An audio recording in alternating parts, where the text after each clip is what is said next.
Okay, so you saw in a previous video in this series, what is this, Project 120? We installed some lap siding. In this video, we're going to take that same lap siding, but now we're going to install it vertically. So this is the LP SmartSide. It's a 7 7/8 siding. You can see it there in the foreground and also on the wall. Now, you might be asking yourself, what are you installing on the wall and why?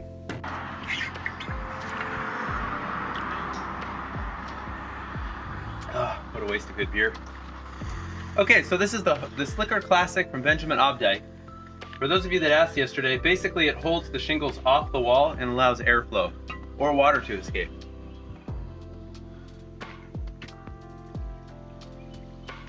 Wow, that didn't take long. It worked. It worked. I'm not going to get into this in too much detail, but I'll just give you the high level. I'm not going to get into the building science because, quite frankly, I'm not qualified to talk about that. This is the Benjamin Obdyke Slicker Classic.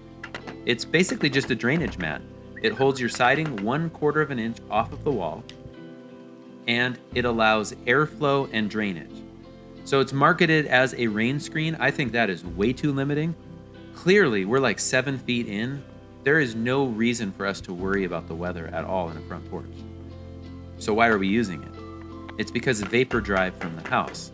More specifically, we're going to mount siding flat to the drainage mat, which is flat over the wood structural panels.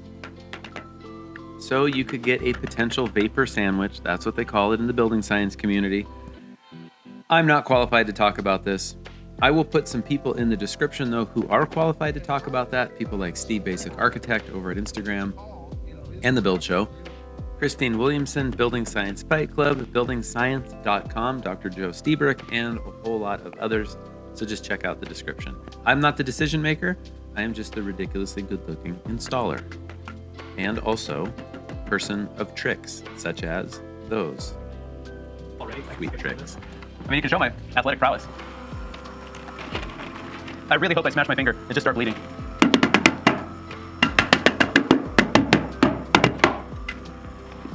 That'll be enough.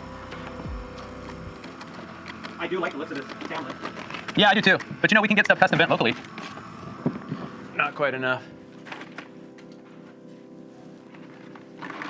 All right. No, I did it again. Oh, no, not again. Reload. Reload.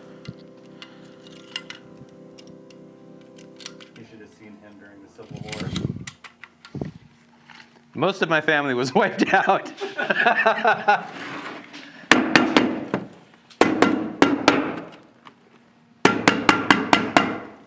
I learned this from Kevin Costner's surgeon on Dances with Wolves. Most of your audience probably wasn't even born then. Well, when the movie came out.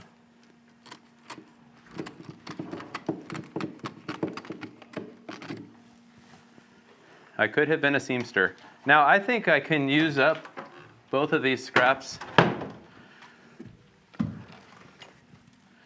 Can I? Oh, I think I can. It's board on board. Do you have a preference? As far as, You know, the fact that it's centered?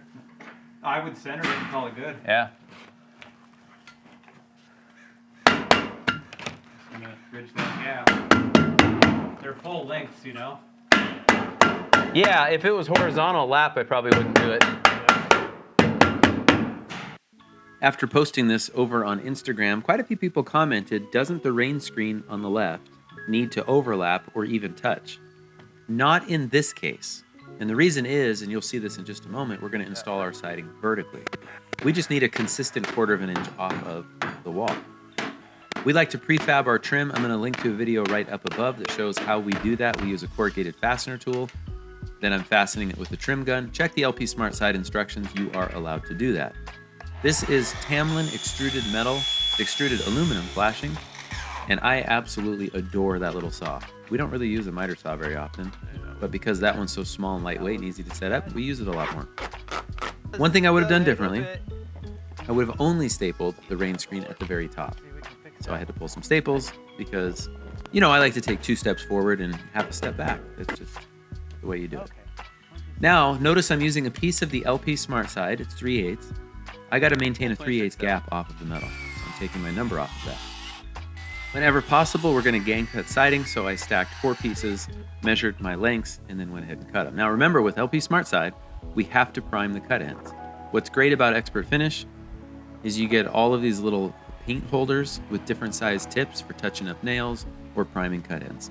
So pretty easy to use. Incidentally, the color of the trim is Snowscape White, and the siding itself is Tundra Gray. Now, I got out of order. I started cutting siding and then remembered, hey, I still have to trim out the front door. 5/4x4 SmartSide over the rain screen. So now we've got drying potential behind all of our siding, including the That trim. center of window. What's half of 7 7/8? A 1/16 less than 4? Look at that. Should have just trusted my eyeball. Let's do. Now, installing the siding vertically, there's going to essentially be 2 layers, so to speak. So the first layer is we're going to gap the siding 5 inches. I'm centering it on the window. Hey, there's the primed cut in, just keeping me honest. And I just rip a piece of siding that's 5 inches. I'm going to use that as a spacer board. Once I'm plumb, then I can just space everything 5 inches. The nailing schedule for the siding is every 12 inches on the left, then stagger it, and every 12 inches on the right. So technically, if you were bouncing from side to side, you'd have a fastener every 6 inches. I'm gonna go with a 5-inch gap, so 2.5 and 5. Layout for now the second layer, you can't call it a row, second column, let's call it second column, is now I'm centering the 5-inch gap on the window. So I'm gonna put a piece of siding plumb, I'm gonna use my spacer board there again, and I'm just gonna work my way out. You just have to maintain a minimum overlap, check the instructions for that, and then you have a lot of flexibility for the look that you want. We just went with 5 inches. It's an efficient use of materials, and we like the look of the little bit bigger gap. Now, one thing I want to mention on nailing, make sure you read the instructions, because you're really technically supposed to nail this stuff every 12 inches on the left, on the right every 12 inches, but stagger them. Because these pieces are so short, I just decided to have the nails roughly in a line. So I'm gonna say 4.5 over. Total length, we're gonna say 103. Is to that. So I have 67.5 and 93.5. Remember, I have to stay 3/8 of an inch off the metal at the bottom, so that's the piece of siding that's a spacer. But I also, up at the top of the window, I also have to have a 3/8 gap there. Those are the instructions. I also have to prime those cut ends where it meets the metal. Using my 5-inch spacer. See, one of the great things I love about this, I don't have to order a different style of siding. And it's really easy. It's a little bit of ladder work. You're up and down somewhat, but isn't all siding that way? I find it just really easy to install as one person.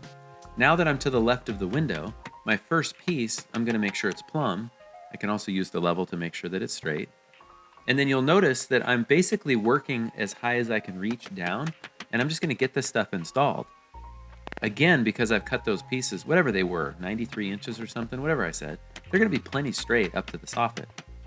One other thing I wanna mention is you just try to combine your work. Now that I'm on that little giant ladder, which is legal to lean, it's a great ladder. I also cut all of the siding short at the soffit. We want this whole assembly to ventilate, right? And I'll show you toward the end of the video how we take care of the top. We want a gap up there. The other benefit is I don't have to be Mr. Perfect. So 31 is edge to edge. If I go 31, that is edge to edge. So my ripper will be 3. Trace.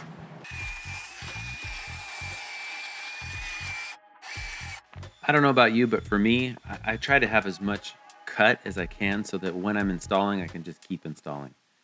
I think you can see now, this is a great look. It's like board and batten, but it's, originally we called it board on board, but I think the instructions just call it lap siding installed vertically. I like board on board better. With the spacer board though, I liked that size. I wouldn't go any bigger. It's easy to handle and it's long enough, right, that it's keeping the piece straight. Sometimes you do have to pack out the material when you get to a corner, and you'll see that when I get to the door, where you got to have something for the siding to fully rest against. But now you can understand a little bit better, I think, why we're using the rain screen product. It's because with the flat pieces against the wall, that's where you could get the quote-unquote vapor sandwich. Then I'll check it again. It's perfect. Perfect enough for social media. you can see here, stagger the nailing. So it's 12 inches along each side of the board, but essentially it's every 6 inches on the stagger. Now, here's a tip, a pro tip. I'm checking it for plumb, but more important than plumb is a parallel reveal.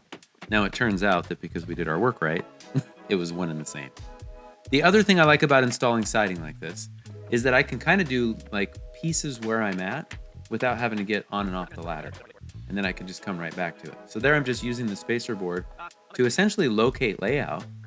And that way I can get these pieces on in front of me before I climb down off the ladder and cut the one to the left that goes around the window.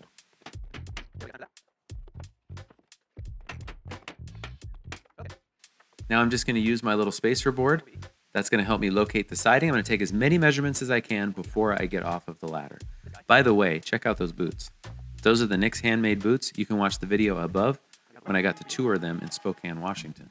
And stay tuned for more information about that coming soon to the channel. Now this is just a piece of scrap that I need to use in order to keep that piece from like rotating toward the Slicker Classic, the rain screen. So sometimes you have to put some backing in. I was fortunate enough at the one corner that I didn't, but then I needed to do that on this side of the door. And I think I have to do that on the inside corner there to my right as well. So usually that's just a piece of scrap. See, I just ripped it. I think that was out of that same piece. And we are on the home stretch. We are just about there. Finish at the corner. And then I'm going to take my scrap and I'm going to put that over the window. I'm going to maintain a 3/8 gap and I'm going to make sure that the bottom edge toward the metal is primed. Now remember how I said that the siding may not touch the soffit, and that's okay? We're going to cover that with a piece of trim that also is held with a slight gap. And basically what that does is it just allows airflow behind the siding. That's what we want.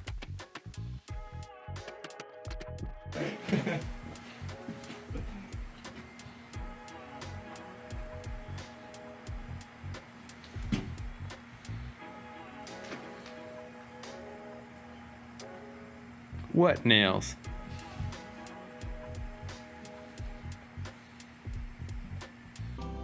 And we are basically done. Just a little bit of touch up to do. You know, we kind of nicked up some of the siding as we were handling it, bringing it around. There's a few other things that we still need to do, but that's a ways down the road. And that wasn't really the point of this video anyway. Those columns are 8x8 real posts. I'll put a link below. They are hollow, they're lock mitered. We've had good success with them for, man, I think 2006 or 7. 2006, I think, was the first time we used them. Anyway, there's the board on board. I like that look. If it's my house, I'm going vertical, board and batten, or board on board. But it is nice to change it up. Thanks for watching, everybody. Please hit that like and subscribe button. See you in the next video.